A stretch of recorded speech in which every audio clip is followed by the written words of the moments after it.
Morning children. आज हम यहाँ उपस्थित हैं आपके अगले असाइनमेंट के सॉल्यूशन के साथ, यानी कि असाइनमेंट नंबर 7 के साथ। ये असाइनमेंट आपको हमने भेजा था 4 में यानी कि 4 मई को।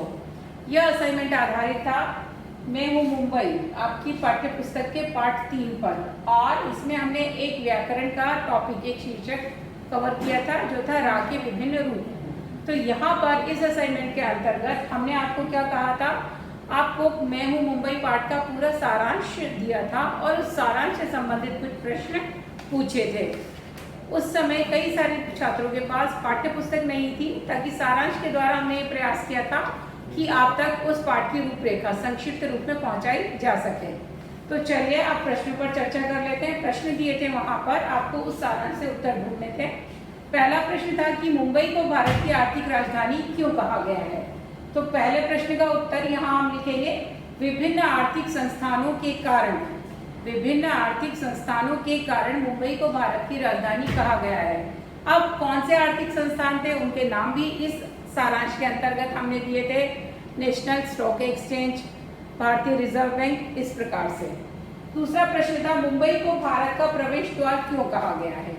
मुंबई को भारत का प्रवेश द्वार क्यों कहा गया है। उत्तर हमने यहाँ दिया है, जल मार्ग और वायु मार्ग के यातायात के कारण। जल मार्ग और वायु मार्ग के अधिकतर जो भी यात्री हमारे आते हैं, पहले मुंबई के द्वारा ही भारत में प्रवेश करते हैं। भारत में बाहर से आने वाले विदेशी, तो वो सबसे पहले कहाँ आते हैं, अधिकतर, हमेशा नहीं, अधिकतर या तो मुंबई में जल मार्ग के द्वारा आते हैं या वायु मार्ग के द्वारा, क्योंकि अधिकतर यात्री वहीं आते हैं, इसीलिए उसे भारत का प्रवेश द्वार कहा गया है। तीसरा प्रश्न था, गेटवे ऑफ इंडिया का निर्माण कब और क्यों किया गया। यहाँ लिखा है 1911 में इंग्लैंड के राजा जॉर्ज पंचम और रानी मेरी के आगमन की याद में। जॉर्ज पंचम और रानी मेरी के आगमन की याद में ये गेटवे ऑफ इंडिया बनाया गया था। प्रश्न नंबर 4, मुंबई की संस्कृति किस बात का मिश्रण है। वहाँ पर हमें क्या देखने को मिलता है वहाँ के कल्चर में। तो हमें वहाँ परंपरागत खान पान, यानी कि बहुत समय से चलने आने वाले वहाँ के खाने पीने की चीज़ें, उत्सव, उनके त्यौहार, संगीत, म्यूजिक, नृत्य, डांस और रंगमंच यानी थिएटर, तो ये सारी चीज़ें वहाँ पर हमें देखने को मिलती हैं, कॉम्बिनेशन, मिश्रण।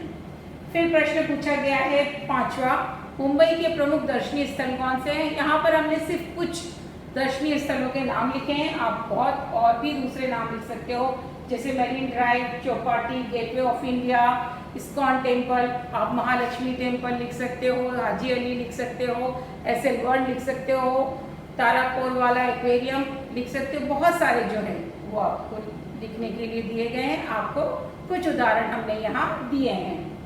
अगला क्वेश्चन नंबर 6 था, भारतीय सिनेमा की शुरुआत किसने और कहाँ की। भारतीय सिनेमा की शुरुआत दादा साहब फाल्के ने मुंबई में की। दादा साहब फाल्के ने मुंबई में की। अब प्रश्न नंबर 7, मुंबई के प्रमुख उत्सव यानी कि त्योहार, फेस्टिवल कौन से हैं। तो मुंबई जाना जाता है अपने गणेश उत्सव यानी कि गणेश चतुर्थी के लिए और कृष्ण जन्माष्टमी के लिए, क्योंकि यहाँ पर ये दोनों ही फेस्टिवल बड़े ही जोर शोर से मनाए जाते हैं। फिर अंतिम प्रश्न था इसमें कि मुंबई की रीढ़ किसे और क्यों कहा गया है। तो मुंबई की रीढ़ लोकल ट्रेन और डब्बा वालों को कहा गया है।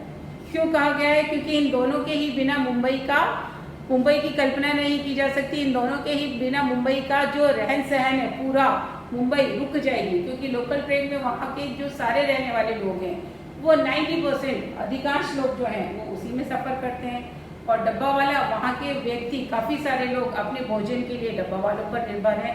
तो इसीलिए उनकी आवश्यकता को देखते हुए उन्हें मुंबई की रीढ़ कहा गया है। अब प्रश्न नंबर 2 था, जिसमें आपको विभिन्न प्रकार से रा के रूपों का प्रयोग बताया गया था। आपको इस प्रकार से ये जो मछली के आकार में विभिन्न प्रकार के रा दिए गए थे, रा के रूप दिए गए थे, आपको सिर्फ उन्हें कैटेगरी वाइज यानी कि उनको सही जगह पर लिखना था।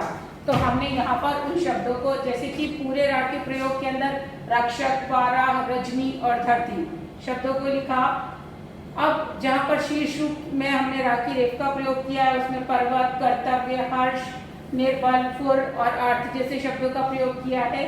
पदेन रा में, पदेन रा का प्रयोग 2 प्रकार से किया जा रहा है, जहाँ पर पहले पदेन में हमने प्रेम, प्रभाव, सम्राट और ग्रह शब्द का प्रयोग किया है, और अंत में जो पदेन रा का प्रयोग किया है वो सिर्फ टा और डा में लगता है। तो वहाँ पर हमने कुछ शब्द लिखे हैं जैसे कि ट्रक, ड्रम, राष्ट्र और ड्रामा।